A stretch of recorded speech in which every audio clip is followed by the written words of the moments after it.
মৰমৰ ছাত্ৰ ছাত্ৰীসকল, আমি এখন সমাজৰ এটা অংশ হয়। আমি যিখন সমাজত বাস কৰোঁ সেই সমাজখনৰ বিষয়ে আমি জনাটো উচিত। সেই সমাজৰ বিষয়ে আমি জানিব লাগিব। সমাজৰ সকলো দিশবিলাক সামৰি এটা আমাৰ বিষয় আছে। সেই বিষয়টো হৈছে সমাজ বিজ্ঞান। অৰ্থাৎ সমাজ বিজ্ঞান বিষয়টোত সমাজৰ সকলো দিশ সামৰি অধ্যয়ন কৰা হয়। গতিকে এই সমাজ বিজ্ঞান বিষয়টো যথেষ্ট ডাঙৰ, যথেষ্ট বিশাল, ইয়াৰ পৰিসৰটো বহুত বেছি।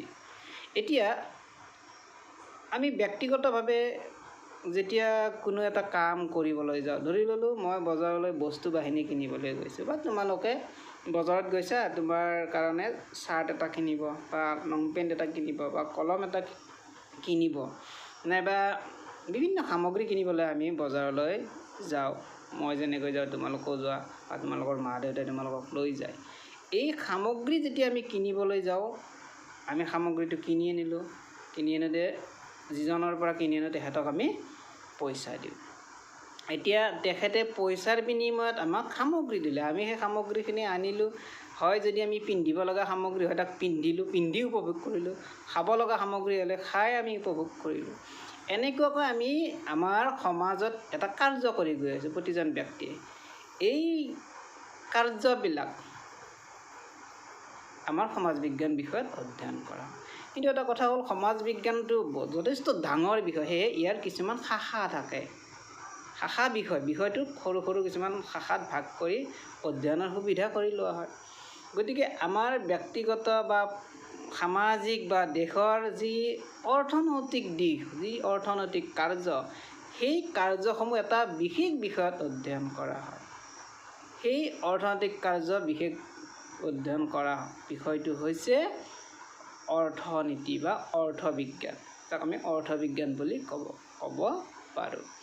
সেই অৰ্থবিজ্ঞান শব্দটো আকৌ গ্ৰীক শব্দ ঐকনমিয়াৰ পৰা আহিছে। ঐকনমিয়া শব্দটো দুটা শব্দ ভাগ কৰিব পাৰি, ঐকজ আৰু নমজ। ঐকজ মানে ফেমিলি বা পৰিয়াল, নমজ মানে হৈছে ৰুল, মানে নীতি। অৰ্থাৎ সাধাৰণ যদি আমি শব্দগত অৰ্থত চাওঁ যে পৰিয়ালৰ নীতি অধ্যয়ন কৰা বিষয়টো হৈছে অৰ্থনীতি।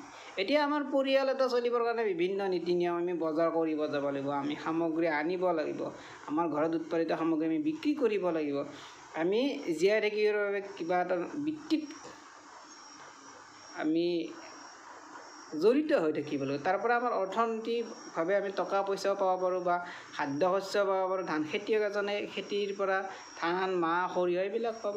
চাকৰিয়াল এজনে তেখেতৰ প্ৰফেশ্যনৰ জৰিয়তে, তেখেতৰ বৃত্তিৰ জৰিয়তে টকা পইচা আনি বজাৰৰ পৰা বস্তু কিনিব। এই যে পৰিয়ালৰ যি নীতি আছে, এই নীতিবিলাক অৰ্থবিজ্ঞানত অধ্যয়ন কৰা হয়। এটা পৰিয়ালৰ নীতি নহয়, এই পৰিয়ালৰ ওচৰা-ওচৰি আমাৰ ওচৰত এটা পৰিয়াল আছে, আৰু এনেকৈ এটা দুটা তিনিটা এনেকৈ পৰিয়ালবিলাক লগ লাগি এখন গাঁও হয়, এখন সমাজ হয়। এই সমাজৰ অৰ্থনৈতিক নীতিও আমি অধ্যয়ন কৰিব লাগিব। এই সমাজৰ হওক বা গাঁৱৰে হওক বা ব্যক্তিগত যি নীতি, অৰ্থনৈতিক নীতি, সেই নীতি অধ্যয়নে হৈছে অৰ্থবিজ্ঞানৰ মূল লক্ষ্য। এতিয়া আমি অৰ্থবিজ্ঞান কিয় পঢ়িব লাগে, প্ৰয়োজনীয়তানো কি? তেনে আমাৰ ব্যক্তিগত জীৱনত অৰ্থবিজ্ঞান পঢ়াৰ প্ৰয়োজনীয়তা কি? যদি আমি অৰ্থবিজ্ঞান নপঢ়োঁ, বস্তুৰ মূল্য, কোনটো বস্তুৰ কি মূল্য, কি কেনেধৰণৰ বস্তুটোৰ কাৰ্য, এই সকলোবিলাক আমি ভালদৰে বুজি নাপাওঁ। ঠিক তেনেকৈ দেশ এখন চলাবৰ কাৰণে বিভিন্ন ধৰণৰ অৰ্থনৈতিক নীতিৰ প্ৰয়োজন। সেই অৰ্থনৈতিক নীতিবিলাক সুচাৰুৰূপে পৰিচালনা হৈছে নে নাই, বা সুচাৰুৰূপে পৰিচালনা কৰিব পাৰিছে নে নাই, সেইবিলাক বিষয়ে আমাৰ নাগৰিকসকল জানিব লাগিব, নাগৰিকসকলে জানিব লাগিব। নাগৰিকসকলে যদি সেই অৰ্থনৈতিক নীতিৰ বিষয়ে নাজানে, তেতিয়াহ'লে দেশখন ভালদৰে চলিছে নে নাই, দেশখন বেয়াকৈ চলিছে নেকি, ৰাইজক ঠগাই আছে নেকি চৰকাৰে ৰাইজৰ সুবিধাৰ্থে কাম কৰিছে নে নাই, এই সকলোবিলাক জানিবৰ কাৰণে আমি অৰ্থবিজ্ঞান পঢ়িব লাগে। অৰ্থাৎ এজন সুনাগৰিক যদি হ'ব লাগে, সুনাগৰিক সদায় সচেতন হয়। দেশত কিবা যদি চৰকাৰে ভুল কৰিছে তাক সমালোচনা কৰিব, চৰকাৰে যদি ভাল কাম কৰিছে তাক কি কৰিব, প্ৰশংসা কৰিব। অৰ্থাৎ ভাল নাগৰিক হ'ব লাগিলে অৰ্থনৈতিক যি নীতি, আমাৰ অৰ্থবিজ্ঞান, এই যি নীতি এইবিলাক জানিব লাগিব, এইবিলাক অধ্যয়ন কৰিব লাগিব। অৰ্থাৎ এজন সুনাগৰিক, সচেতন নাগৰিক, দেশৰ কাৰ্যবিলাক সুচাৰুৰূপে হৈছে নে নাই, চৰকাৰৰ আঁচনিবিলাক সুচাৰুৰূপে পালন কৰিছে নাই, চৰকাৰক যে আমি টেক্স দি আছোঁ, চৰকাৰে সেই টেক্সবিলাক আমাৰ কামত ব্যৱহাৰ কৰিছে নে নাই, এই সকলোবিলাক জানিবৰ বাবে বা ব্যক্তিগত জীৱনতো আমি বজাৰত বস্তু কিনিব গৈছোঁ, যদি আমি অৰ্থনৈতিক কথাবিলাক নাজানো, তেতিয়াহ'লে আমাক বিভিন্ন বেপাৰীবিলাক আমাক ঠগাব পাৰে। বস্তুৰ যদি দাম নাজানো, কোনটোৰ কিমান ভেলু হ'ব পাৰে, কোনটোৰ কিমান মূল্য হ'ব পাৰে, সেইখিনি যদি আমি নাজানো, তেতিয়াহ'লে আমাক ঠগাব পাৰে। সেয়ে আমি আমাৰ ব্যক্তিগত জীৱনটো ঠিকমতে চলাই নিবৰ কাৰণে আৰু সমাজৰ প্ৰতি সচেতন হ'বৰ কাৰণে, দেশৰ প্ৰতি সচেতন হ'বৰ কাৰণে আমি অৰ্থবিজ্ঞান পঢ়িব লাগিব। এতিয়া অৰ্থবিজ্ঞাননো কি সেইটো জানিব লাগিব। প্ৰথমতে আমি অৰ্থবিজ্ঞানৰ পিতৃস্বৰূপ এডাম স্মিথক, তেখেতে অৰ্থবিজ্ঞানক এনেকৈ কৈছিল যে অৰ্থবিজ্ঞান হৈছে সম্পদৰ বিজ্ঞান। অৰ্থাৎ এডাম স্মিথে অৰ্থবিজ্ঞানক সম্পদৰ বিজ্ঞান বুলি কৈছিল। আনহাতে মাৰ্চেলে আকৌ কৈছিল যে মানৱ জাতিৰ দৈনন্দিন জীৱনৰ কাৰ্যাৱলী হৈছে অৰ্থবিজ্ঞান। অৰ্থাৎ আমি আজি মানৱ জাতিয়ে দৈনন্দিন কাৰ্য কৰি গৈ আছোঁ। কোনোবাই পথাৰলৈ গৈছে, কোনোবাই বজাৰলৈ গৈছে, কোনোবাই চাকৰিলৈ গৈছে, মানে তেখেতে অফিচলৈ গৈছে, কাৰ্যালয়লৈ গৈছে, কাৰ্যালয়ত গৈ কাম কৰিছে। দৈনন্দিন জীৱনত যি কাৰ্যবিলাক চলি আছে, সেই কাৰ্যাৱলীবিলাকেই হৈছে মাৰ্চেলৰ মতে অৰ্থবিজ্ঞান। তেখেতে কৈছিল যে সমাজ বা ব্যক্তিগত কল্যাণ সাধন কৰা হৈছে অৰ্থবিজ্ঞানৰ মূল উদ্দেশ্য। ব্যক্তিগত কল্যাণ হ'ব পাৰে বা সামাজিক কল্যাণ, অৰ্থাৎ অৰ্থবিজ্ঞানৰ লগত তেখেতে কল্যাণ শব্দটো জড়িত কৰাইছে। আনহাতে ৰবিনছনে তেখেতে সংজ্ঞা দিছে যে তেখেতে কেইটামান ধাৰণা দিছে। প্ৰথমতে যে মানুহৰ অভাৱ অসীম, মানে মানুহৰ অভাৱৰ সীমা নাই। ধৰি ল'লোঁ মই এখন গাড়ী কিনিলোঁ, গাড়ীখন দুচকীয়া বাহন। তাৰপিছত মোৰ মন যাব যে আচলতে মই দুচকীয়া, মোক 4 চকীয়া লাগিছিল। কাৰণ দুচকীয়া হ'লে যেতিয়া বৰষুণ দিব, গাত পৰিব, ৰ'দ দিলে মই কি পাম, কষ্ট পাম। এই সকলোবিলাক নিবাৰণৰ কাৰণে আমাৰ সমস্যা আহি গ'ল। মানে এই সমস্যাটো সমাধানৰ কাৰণে মোক কি লাগিল, 4 চকীয়া লাগিল। 4 চকীয়া গাড়ী, কিছুমান গাড়ীত 4 চকীয়া গাড়ী হওক, কিছুমানত কমফৰ্ট, মানে গৈ ভাল লাগে, কিছুমান গৈ ভাল নালাগে। গতিকে তাৰপিছত যিমানে আমি কি হ'ব, 4 চকীয়া গাড়ীৰ পিছত আমি আকৌ দামী গাড়ী এখনৰ লোৱাৰ প্ৰয়োজনীয়তা আহি পৰিব। এনেকুৱাকৈ মানুহৰ অভাৱৰ সীমা নাই। কোনো মানুহে ক'ব নোৱাৰে যে মোৰ অভাৱ নাই বুলি। সকলো মানুহৰে অভাৱ থাকিবই, যিমানে ধনী নহওক কিয় অভাৱ পূৰ্ণ কৰিব নোৱাৰে। সেয়ে অভাৱ, তেখেতে এইটোতো গুৰুত্বপূৰ্ণ কথা যে মানুহৰ অভাৱৰ সীমা নাই, অসীম অভাৱ। কিন্তু কথাটো হ'ল অভাৱ পূৰণৰ যি সামগ্ৰী, যি বস্তু, সেইবিলাক হৈছে সীমিত। অভাৱ পূৰণ কৰা সামগ্ৰীসমূহ সীমিত। গতিকে সীমিত অভাৱ পূৰণৰ সামগ্ৰী আৰু অভাৱ বহুত, তাৰে অভাৱ যদি ইমান হয়, পূৰণ কৰা সামগ্ৰী সিমান। গতিকে আমি কি কৰিব লাগিব, বিকল্প ব্যৱহাৰযোগ্য সামগ্ৰী উদ্ঘাটন কৰিব লাগে। আমাৰ ধৰি ল'লোঁ পেট্ৰল এদিন মাটিৰ তলৰ পৰা খান্দি থাকোঁতে বা উলিয়াই থাকোঁতে এদিন শেষ হৈ যাব। তেতিয়া আমি গাড়ীবিলাক কেনেকৈ চলাম? তাৰ কাৰণে আমি কি কৰিব লাগিব, পেট্ৰলৰ সলনি আন সামগ্ৰীৰে গাড়ী চলোৱা ব্যৱস্থা কৰিব লাগিব। অৰ্থাৎ বিকল্প সামগ্ৰী ব্যৱহাৰ কৰিব লাগিব। ধৰি ল'লোঁ চেনীৰ দাম হঠাৎ বাঢ়ি গ'ল, তেতিয়া আমি চাহ খাব লাগে। সেই চাহ খাব যাওঁতে আমি চেনীৰ সলনি তেতিয়া আমি বিকল্প সামগ্ৰীটো মিঠাই বা আমাৰ যে আমি গুড় ব্যৱহাৰ কৰিব পাৰোঁ বা মৌ ব্যৱহাৰ কৰিব পাৰোঁ। অৰ্থাৎ আমি বিকল্প সামগ্ৰী ব্যৱহাৰ কৰিব শিকিব লাগিব।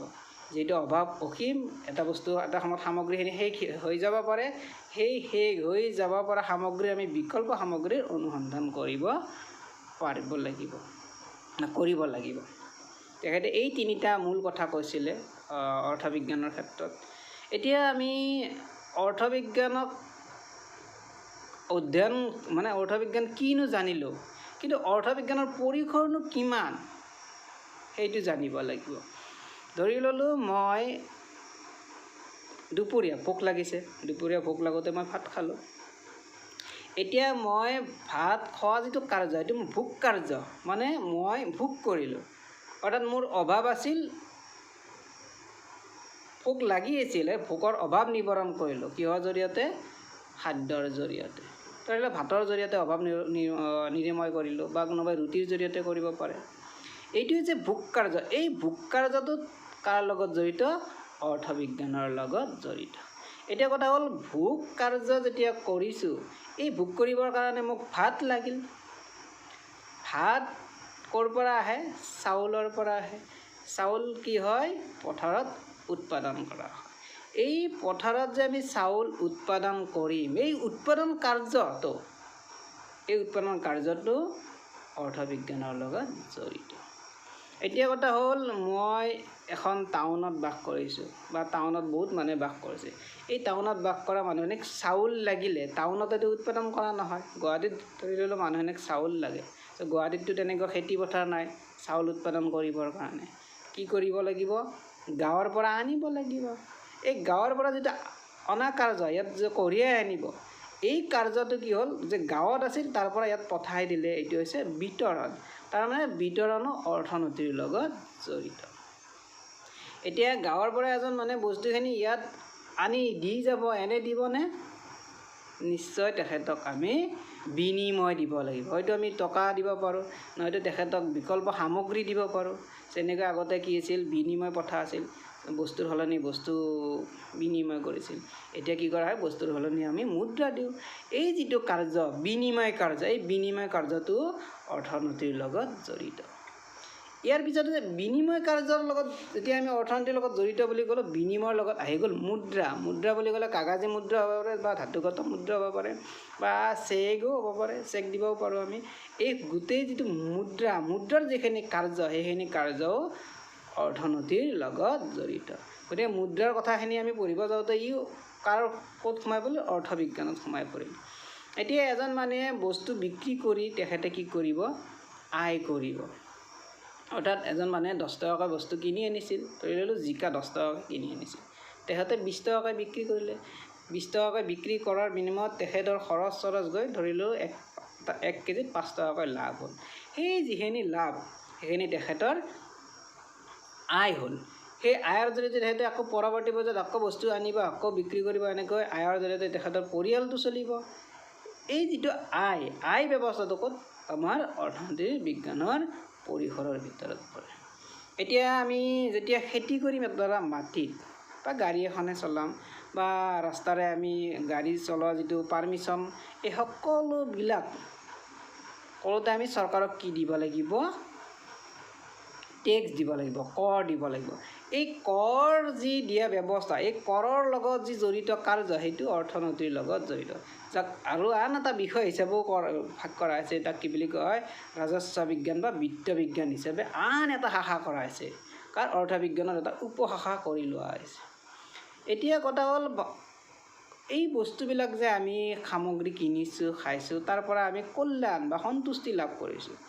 কল্যাণ হ'ব লাগিব। কল্যাণ নহ'লে বস্তু মানুহে কিনিব জানো? বস্তু চাউল কিনি আনিছে, সেইখিনি যদি খাবই নোৱাৰে, সেইখিনি যদি বেয়া হৈ যায়, সেই চাউল পৰৱৰ্তী পৰ্যায়ত কিনিব জানো? নিকিনে।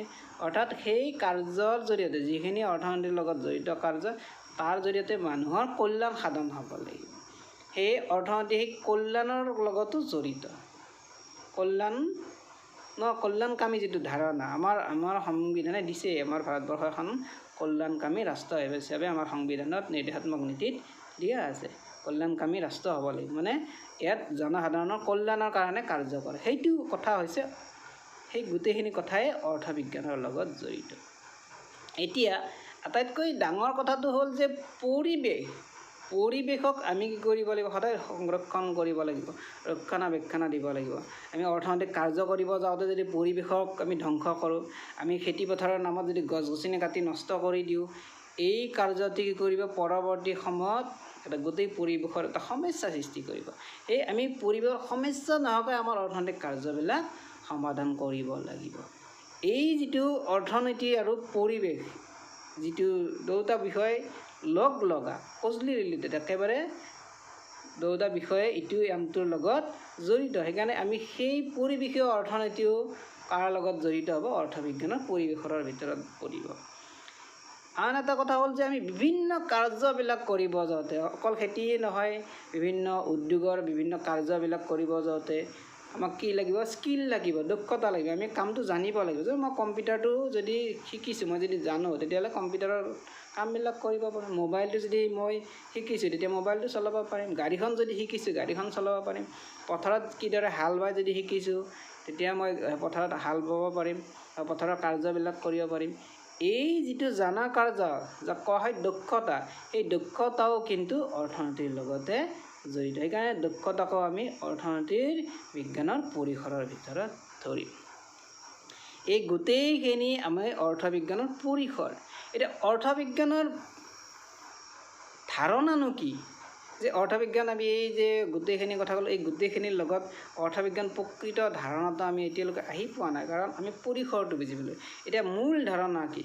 যে অৰ্থনীতি হৈছে বস্তুৰ লগত জড়িত, বিভিন্ন সামগ্ৰীবিলাকৰ লগত অৰ্থবিজ্ঞান জড়িত। কলমটোৱেই হওক, ধৰা কলমটো অৰ্থবিজ্ঞানৰ লগত জড়িত, চাৰ্টটো, চশমা, বিভিন্ন সামগ্ৰী যিমান আমি বজাৰৰ পৰা বস্তু কিনি আনিছোঁ, আমাৰ ঘৰত আছে বা আমাৰ ওচৰে পাঁজৰে আছে, বা আমাৰ ঘৰত নথকা বস্তুটো বেলেগ ঘৰতো থাকিব পাৰে।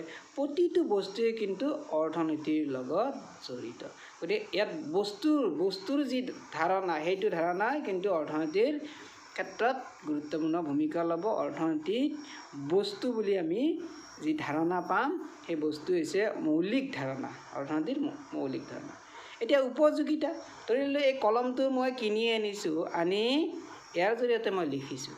অৰ্থাৎ মই কলম, মোৰ অভাৱ কি আছিল? লিখিবলৈ মোক কি লাগিছিল? কলম লাগিছিল। মোৰ লিখাৰ অভাৱটো পূৰ্ণ কৰিলে এই কলমটোৱে। অৰ্থাৎ মোক কি কৰিলে? উপযোগিতা দিলে। অৰ্থাৎ উপযোগিতা দিব পৰা সামগ্ৰীবিলাক কাৰ লগত জড়িত? অৰ্থবিজ্ঞানৰ লগত জড়িত। অৰ্থাৎ বস্তুটোৰ কি লাগিব?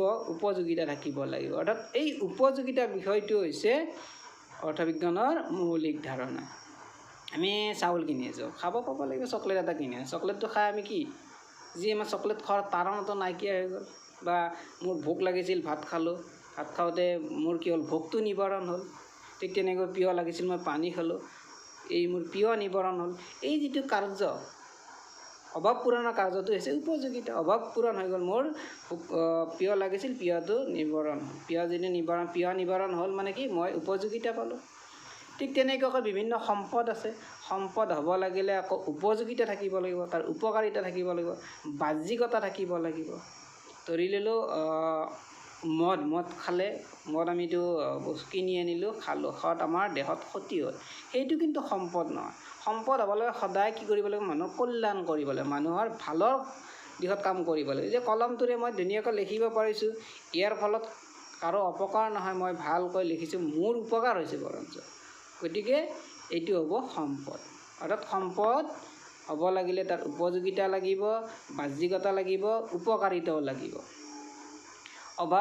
অভাৱটো থাকিব, অভাৱ মানুহৰ জীৱনৰ অংশ। অকণমান আগতে এজন ৰবিনসনে কৈছিলে, অভাৱৰ সীমা নাই।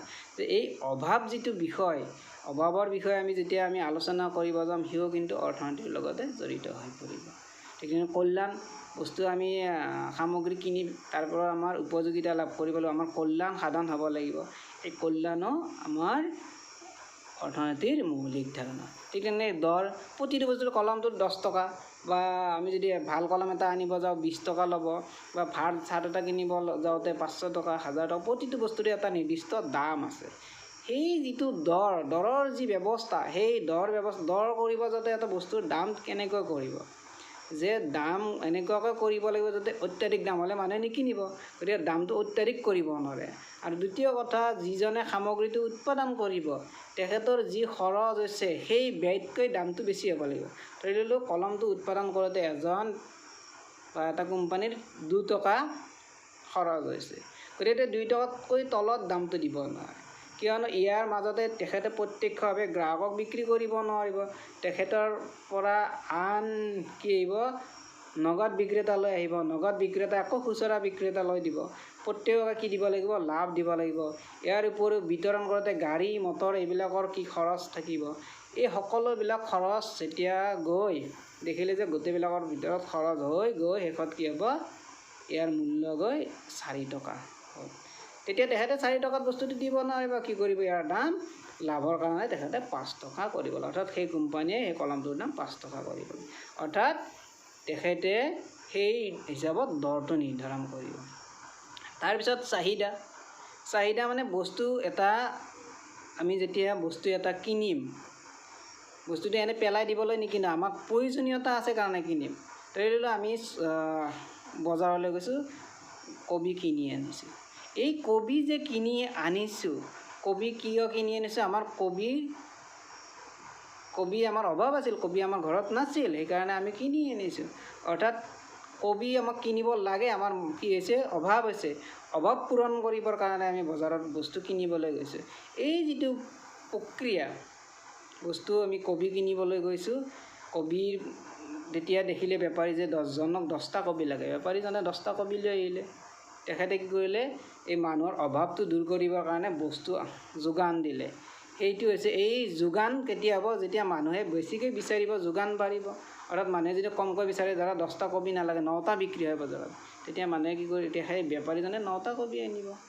এইটো হৈছে চাহিদা। মানুহে যিটো বিচাৰে, প্ৰয়োজনীয় বস্তুখিনি আনিবলৈ যায়, এই যিটো প্ৰথা, এইটো হৈছে চাহিদা। তাৰপিছত চাহিদা আমি পূৰণ কৰিবৰ কাৰণে ক'লৈ গৈছোঁ? বজাৰলৈ গৈছোঁ। গতিকে বজাৰৰ অৰ্থবিজ্ঞানৰ এটা মৌলিক ধাৰণা। বজাৰৰ বেপাৰী বস্তুটো কিনিবৰ কাৰণে তেখেতে মূলধন খটাব লাগিব। সেই মূলধনৰ বিষয়ে আমি যদি অধ্যয়ন কৰোঁ, সেইটো হৈছে অৰ্থনীতিৰ মৌলিক ধাৰণা। তাৰপিছত মানুহে তেখেতৰ যি লাভ হ'ল, তেখেতে ক'ৰবাত বেংকতে থওক বা ঘৰতে থওক, এইটো হৈছে সঞ্চয়। সঞ্চয় কৰিব লাগিব ভৱিষ্যতে, তাৰ জৰিয়তে অন্য বস্তু সামগ্ৰী কিনিবলৈ বা ভৱিষ্যতত আমাৰ এই অভাৱ পূৰণ কৰিবৰ কাৰণে আমি সঞ্চয় কৰিম। আৰু কিছুমানৰ হাতত পইচা থাকে, তেখেতে কি কৰে? আনক পইচাটো দিয়ে, তাৰ বিনিময়ত তেখেতে ইণ্টাৰেষ্ট লয়। এই যে তেখেতে পইচাটো দিলে, এইটো হ'ল বিনিয়োগ কৰিলে। বিনিয়োগৰ বিনিময়ত তেখেতে কি পালে? ইণ্টাৰেষ্ট পালে। এই বিনিয়োগো অৰ্থনীতিৰ লগত জড়িত। আৰু প্ৰতিজন মানুহৰ যি ইনকাম, যি আয়, এই আয়, গোটেই দেশখনৰ যি আয়, এখন ভাৰতবৰ্ষৰ যি প্ৰতি বছৰত ইনকাম হয়, আয় হয়, এইটো ৰাষ্ট্ৰীয় আয়। এই ৰাষ্ট্ৰীয় আয়ক মুঠ জনসংখ্যাৰে হৰণ কৰিলে আমি জনমূৰি আয় পাম। ধৰি লওক ভাৰতবৰ্ষৰ ৰাষ্ট্ৰীয় আয় হ'ল 5,000 কোটি টকা, আৰু ভাৰতবৰ্ষত মানুহ আছে 100 কোটি। গতিকে 100 কোটিৰে কি কৰিব লাগিব? 5,000 কোটিক হৰণ কৰিলে আমি যি পাম, সেইটো হ'ব জনমূৰি আয়। এজন মানুহৰ সেইটো ইনকাম হ'ব। এইখিনি হৈছে অৰ্থনীতি বিজ্ঞানৰ মৌলিক ধাৰণা। ইয়াৰ উপৰিও অৰ্থনীতি বিজ্ঞানক মাইক্ৰ' আৰু মেক্ৰ' নামৰ দুটা ভাগ কৰা হৈছে, ব্যষ্টিবাদী আৰু সমষ্টিবাদী। ব্যষ্টিবাদী বুলি ক'লে এজন ব্যক্তিৰ যি অৰ্থনৈতিক কাৰ্য বা এখন সমাজৰ, সৰু সমাজ এখনৰ যি অৰ্থনৈতিক কাৰ্য, সেই ব্যষ্টিবাদী অৰ্থনীতিৰ লগত জড়িত। দেশ এখনৰ বা বিভিন্ন দেশৰ যি অৰ্থনৈতিক কাৰ্য, বিভিন্ন দেশৰ অৰ্থনৈতিক যি দিশ, এই সকলোবিলাক অধ্যয়ন কৰা হৈছে সমষ্টিবাদী অৰ্থবিজ্ঞান। এই গোটেইখিনি হৈছে অৰ্থনীতিৰ মৌলিক বিষয়। এইখিনি তোমালোকে এই যিটো প্ৰথম অধ্যায়, 9ম শ্ৰেণীৰ যিটো অৰ্থনৈতিক মৌলিক বিষয় বুলি অধ্যায়টো আছে, এই গোটেইখিনি কথা তাত আছে।